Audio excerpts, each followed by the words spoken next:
You've taught at the U.S. Naval Academy. You've taught at Pepperdine University Graduate School. What haven't you done? My Lord, that's interesting. But you know what strikes me about you? You were one of the first intellectuals to support Donald Trump in your writings. I mean, it was gradual, but then why was that? Well, I think all of us felt that the national ticket was playing by the Marquess of Queensberry rules. We really hadn't seen a vigorous pushback. Remember Lee Atwater in the '88 campaign? We kind of deplored his tactics post factum, but at the time he took apart Dukakis, the contradictions. And so we were losing with Bob Dole and McCain and Romney, 46, 47, 43, even as we were doing well on the conservative side at the local. 1,000 offices lost during the Obama administration. So Trump seemed to be the only one that was unconcerned what the establishment, and by that I don't want to be vague, what university professors said, New York Times said, PBS, NPR, Council on Foreign Relations. He just spoke to the people, and he did it in such a way that was refreshing, and he sort of was psychodramatic that this was an existential war and we were losing it, and we had to fight back and not be worried what people said. And then the other thing was really strange about him, Mark, was he didn't buy into the new demography. It may be true, but he said, you know, you can win by losing California and New York and Illinois, because there are 6 to 8 million people, Wisconsin, North Carolina, Michigan, Ohio, Pennsylvania, that either didn't vote Republican or they didn't vote at all. And I can win them back with a nationalist, strong jobs, I like the deplorable message. And people thought that was crazy. And so I thought he was just eccentric, and I was a little bit dangerous, I thought, but I thought that he was, at this point, that we're at a point of no return, and he was the anecdote. We're at a point of no return. You said existential threat. Yeah. What do you mean by that? Well, I mean, if we're the typical of conservative America, you and I, the 65 million that voted for Trump, we look around, it's like a synopticon. We've got the NFL, NBA, Silicon Valley, Apple, Google, Facebook. We've got Rockefeller. We've got the Brookings Institution. We have cable TV, not just MSNBC and CNN, but the major networks as well. We have NPR. We have PBS. We have the progressive cultural movement, rap music. Academia is where I am, and we're surrounded, and we think that these institutions don't have as much clout as they do have, and then we get shocked every 4 years that the message just surrounds us, and we don't have a mechanism for breaking through to the American people and getting a message. And the irony is the message of free market capitalism, limited government, individual liberty is what they thrive for. In their daily lives, they sometimes vote against their interests because this circular octopus, synopticon, whatever you want to call it, we don't get any, you and I, conservatives, traditionalists, we have safe spaces, if I could use their word, where we retreat to. For them, it's a 24/7 relentless entertainment, education, politics, media, and it's overwhelming. Do you think, the progressives, they wrote about this, that they basically needed to devour society, all these major institutions. Do you think they've largely succeeded? I do. I think if you, tomorrow, Mark Levin, go to Stanford and you give a lecture on global warming, I don't think you're going to be able to finish that lecture without being interrupted. I think if I go to Stanford or Harvard or Yale and give a lecture on the value of assimilation, integration, and intermarriage with measured, legal, meritocratic, diverse immigration, I won't be able to finish that lecture. I think if I touch somebody in the shoulder and that person files a sexual harassment suit at me at a major corporation, I'm not going to be given due process. And that's besides the social chaos that we live in. I live in an area that's ground zero of illegal immigration, where the Norteños gang is fighting the M13 gang across the street. I'm talking about refined society. So I don't think due process, free speech, the right redress of grievances exist in major areas of American life. Corporate university, foundational life, media. So you're saying what you've already seen, and I agree with it, the fundamental transformation of America gradually. Is it picking up speed now? I think it is. I don't want to be pessimistic in the sense that I really admire you, and I admire people at Fox News, I admire people, some in the Republican Party, really brave voices there are in academia that are saying, I'm going to speak out regardless of the consequences. But the Romans and the Greeks believed that luxus, that's a word authors use, luxury, affluence, leads to non-seriousness. I don't want to use the word decadence, but we are such an affluent, leisured society. So somebody from the inner city can have an iPhone with more computing power than 6 IBM mainframes. A guy across the street can come from Mexico and he can be in a Kia, and that can be a better ride than a Mercedes 30 years ago. And I think that's great, but what we don't get with it is some collective gratitude or some sense of accomplishment. Instead, we get, that Kia is not as good as today's Lexus, and therefore the equality result didn't work for me. And that, I don't like the lack of gratitude or the trashing of the system or our ancestors that gave us all this system. And maybe it's the universities have created an arrogant and ignorant cadre of youth, but something's gone wrong. Isn't this the issue about freedom generally? Freedom is a tremendous thing. Yeah. But it also gives opportunity for very evil people to use freedom to destroy freedom. Yeah. And isn't that what the framers of the Constitution tried to prevent? They were worried about mobocracy. They were worried about autocracy. And so they create this republic. And there's a constant attack at the foundational principles of the republic. President wins the Electoral College. They want to get rid of the Electoral College. The progressives don't like the fact that the Senate is representative of the state, so they get rid of that, and you have direct election of the senators. They want to get rid of other aspects, separation of powers. They keep building up this fourth branch, this administrative branch of government with 2 million people and growing. That's what they do. It isn't that an attack on our foundational principles, liberty? Yeah, I think it is. I think they understand what the framers were up to. And their model is not a constitutional Rome that went through Europe through the Enlightenment with Montesquieu separated. It's radical Athenian democracy. On any given day, 51% of the population decide what the law is. There is no constitutional protection. You want to kill Socrates on Monday or murder the Melians on Tuesday, you can do it if you have 51%. So it's been steady. I mean, we went from property qualifications, moderate property, to direct election of senators, and there were some arguments for this. And then, as you say, now it's abolishing the Electoral College and enlarging the Supreme Court now, packing it, enlarging the House of Representatives, maybe 1,000 members. Why people in California say, why does Wyoming get 250,000 people get one senator and we 20 million get one? That's not fair. Let's turn the Senate into the House. But the long-term trajectory is government mandated or sanctioned equality of result. Because they got what they wanted with the civil rights, finally. We had true equality of opportunity.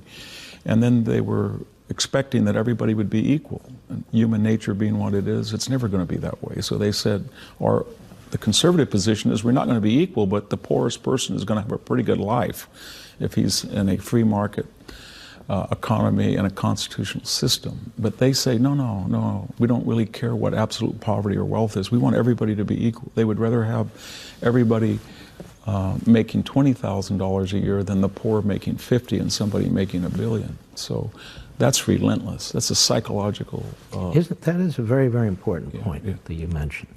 Equality, it's thrown around all the time. Yeah. Now, we know what the founders meant by equality. Equality of justice. Yeah. They didn't mean equality of economics. Of course, that would be absurd, because it's an impossibility. And human beings, we pride ourselves on human beings are unique individuals. Human beings are created by God. Human beings are one different from the other. But in the civil society, we argue that the law is the law, and everybody should be treated as best as we can, equally in front of a court, in front of the law. But this notion of radical egalitarianism really is a European import. Yeah. Marx, Engels, Hegel, Rousseau, which is completely alien to our founders, isn't it? It is, and it has some precedence in the ancient world. Aristotle, who was a critic of this, said, once a man feels he's equal in one aspect, politics, he assumes he can be equal in every other aspect. Plato said the trajectory is that finally the donkeys and the dogs in Athens have to vote, meaning there will be a destruction of criterion. But you're right, it takes up speed in the Enlightenment in Europe, and it bifurcates. And we thought we were saved from it because the Anglo-Scottish tradition was more limited government, very deep skepticism of the cycles of the French Revolution. And the European continental model is a model that progressives choose. And they have a view that human nature is by nature, a Rousseauian view that we're born into chains, that the church, the community, the family, and it's the duty of government to take off those chains and let everybody be liberated, and then they'll naturally be happy, which is sort of our collective nightmare. But we're headed to a radical egalitarian society in aspects that transcend politics, almost every imaginable facet. And I just meant sports, culture, entertainment, movies. That's the message. And they advance this notion, tell me if I'm right or wrong, of populism. Yeah. When in fact it's authoritarianism. Yeah.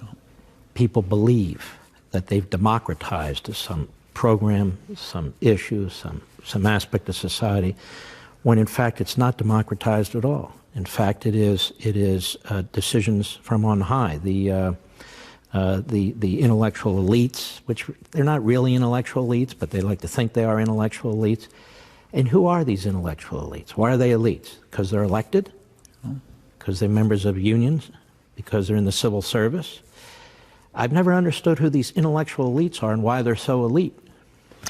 Well, they have a certain cachet. They think they went to a particular, they're branded like a cattle. They think that the Ivy League brand allows them certain entree or certain privileges. But you look at Silicon Valley, you have gatekeepers that decide what is hate speech or what is not. And they control the expressions of 7 billion people on the planet because they are morally better than we are. You turn on public TV and you get this, or cable TV, and you get this anguish about, these people, or the deplorables, the irredeemables, the clingers. I think there was they used the term East Germans. I've heard that said. I think John McCain called them wacko birds and those people. So there was a real contempt for people they feel that don't properly know how to use their freedom and their economic clout, and they do stupid stuff. They buy jet skis, they go snowmobiling, and they pollute the universe. And if you can just have this international global elite that have proper education, proper resumes, proper CVs, sober and judicious, they can all get around and they can say, you know what, we're doing it all for you. And of course, throughout history, we've seen these people, and they all have one thing in common, that they're all excused, or they're not subject to the ramifications of their own ideology. So, when we come back, I want to ask you about the ramifications, or your insight into this election that just occurred, and what you think of the result, and why you think we got the result that we did.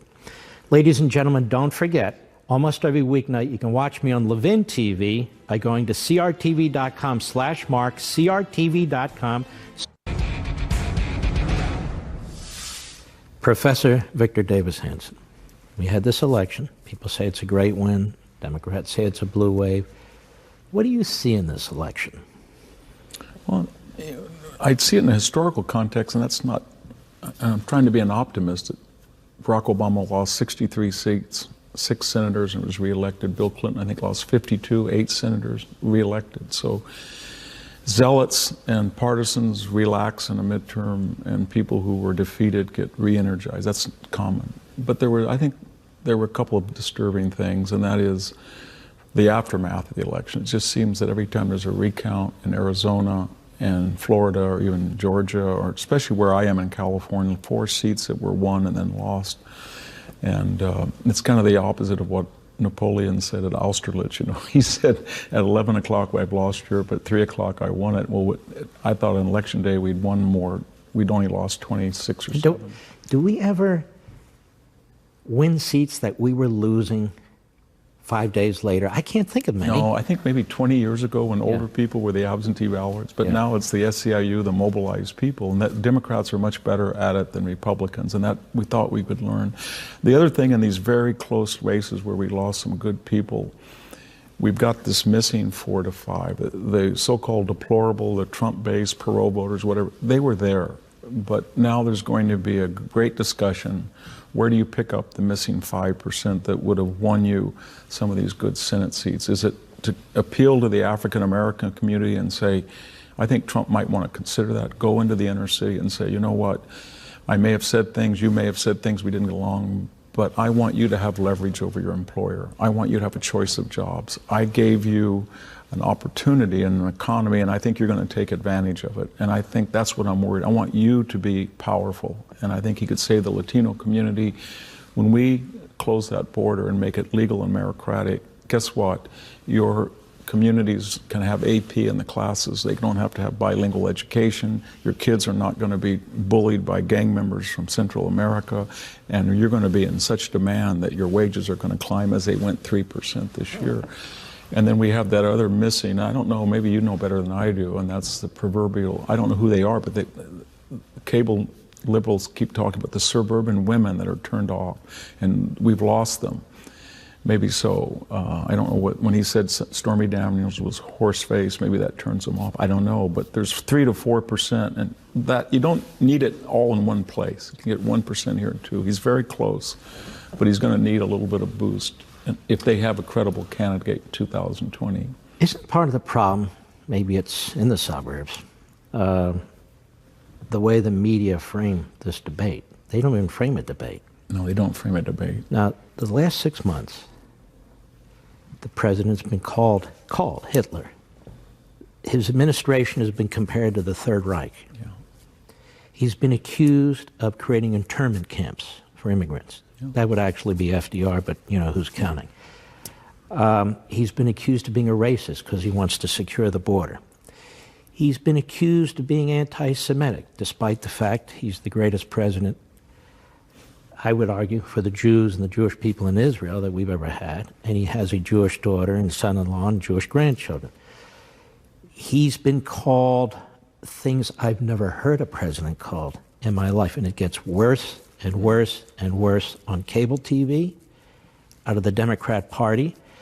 Could it be that that has some impact on 2-3%? I think it has a lot. When I was saying that he needs an extra 3 and 5, that's working within a system in which 93% of the press coverage the first 100 days was negative from NBC and MSNBC and CNN. So when he gets at the rallies and Trump says, look up there, fake news, I don't say he's demagoguing. I say to myself, wow, these impressive bylines told us that Anthony Scaramucci was involved with a Russian hedge fund when it was a lie, or Donald Trump Jr. knew of the WikiLeaks trove in advance, not true, or that Donald Trump knew of this meeting, not true, or that James Comey was going to come into Congress and refute all of their private, not true. Then I look at Anderson Cooper and I think the scatology that he mentioned, or this, remember the religion editor for CNN? He said Trump is a piece of, we haven't seen that before, or Michael Hayden or James Clapper calling the president either a case of Clapper or treasonous, or Hayden invoking the Third Reich, or that Julia Joff saying that he's radicalized more people, all without pushback. So this all came from CNN. We're not talking about Kathy Griffith with the decapitated head or the jokes about Trump crashing a jet. There's a whole corpus of examples that we don't hear about, but we have privilege if you want to take the effort to learn about it. So when he says, look at those people, he has grounds to do that. And yet, this president has been relatively passive when it comes to action on the media. John Adams, Sedition Act, locked up journalists, Abraham Lincoln's executive order, when the New York newspaper printed a fake presidential proclamation. He ordered his generals to arrest the editors and the journalists, and they shut down almost 300 papers. Whatever you think about it, that's what he did. Woodrow Wilson set up a whole intelligence operation against the media, and a new Sedition Act of 1918. You've got FDR going after publishers. You got Obama going after reporters. Trump hasn't done any of that. No, he has an effect psychologically on the journalists because he conveys the idea that he doesn't have respect for them. He has contempt because they violated their journalistic ethos. And for them, that psychology of being rejected by the president hurts them more than the actual deeds that you recited. Remember, Obama went after the AP reporters. He went after James Rosen at Fox. Remember that he actually said on the campaign trail, you should debate Sean Hannity. I think he said, you'll tear him up. Mm-hmm. If Trump said that you'll tear somebody up. So it's, for them, it's something about Trump, his speech, his mannerism, his appearance. It's not just journalists either. He is an affront to their cultural and social sensitivities of what is proper and improper. Could it be his very existence? Because he fights back, he calls them out by name, he'll go after the media outlet and he'll say fake news and this particular organization is the enemy of the people?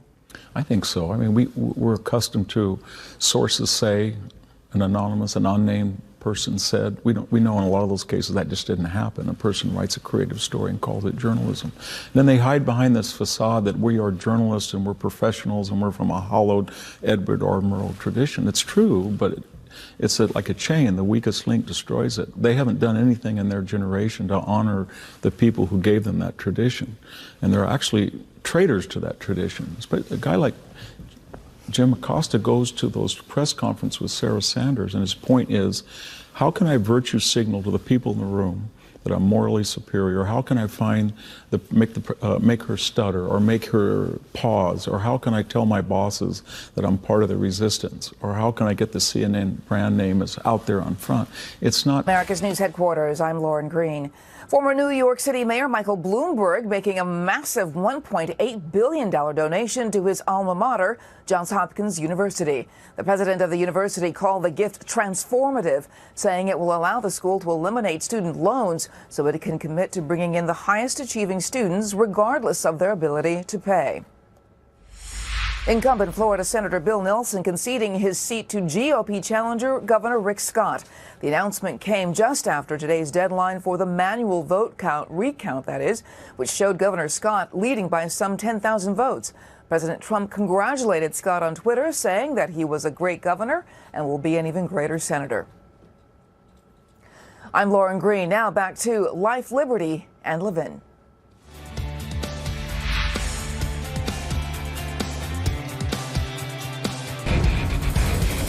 CNN, Jim Acosta bring this lawsuit. They hired Ted Olson, who was a former Reagan official, his partner, Ted Boutros. These are Supreme Court litigators.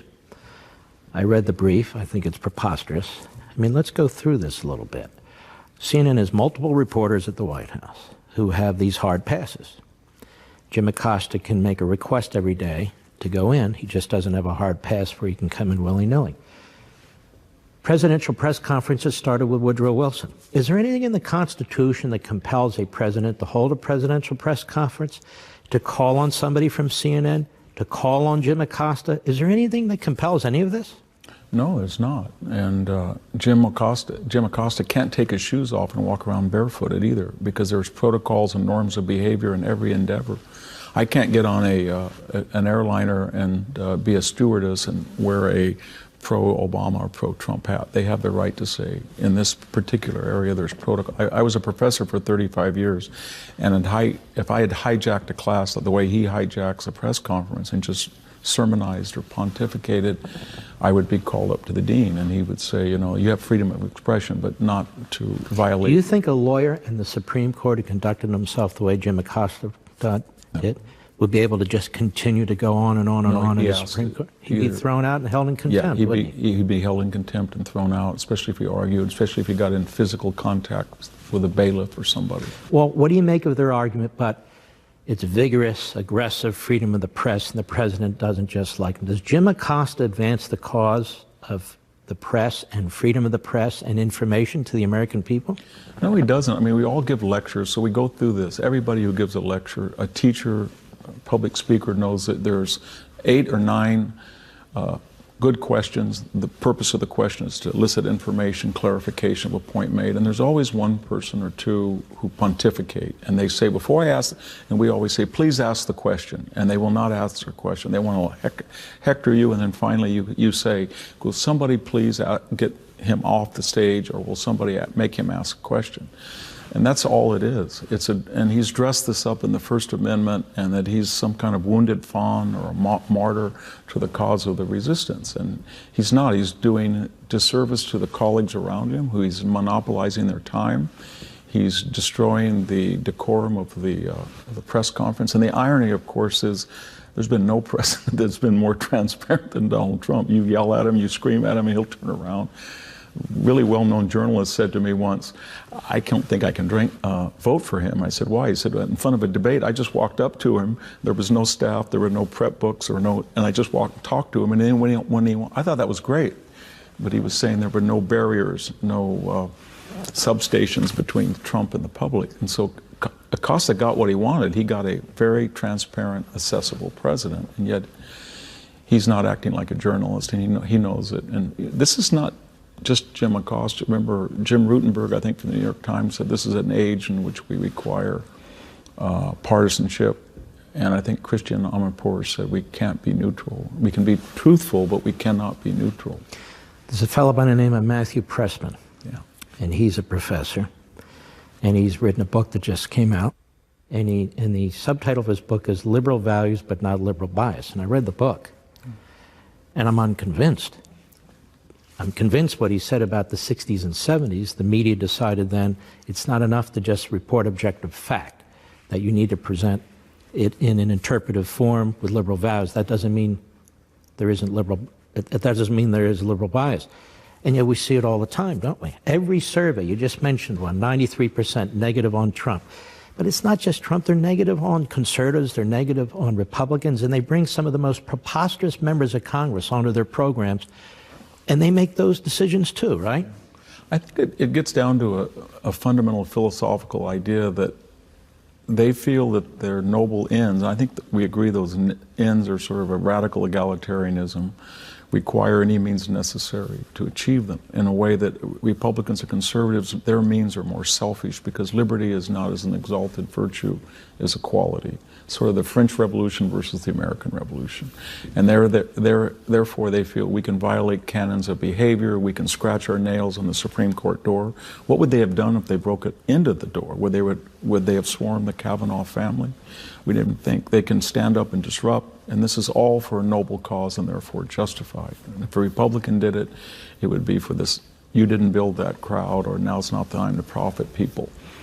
And so it's been age-old, it's throughout Western civilization, but I'm worried. I think that we now have these force multipliers, social media, the internet, great wealth, and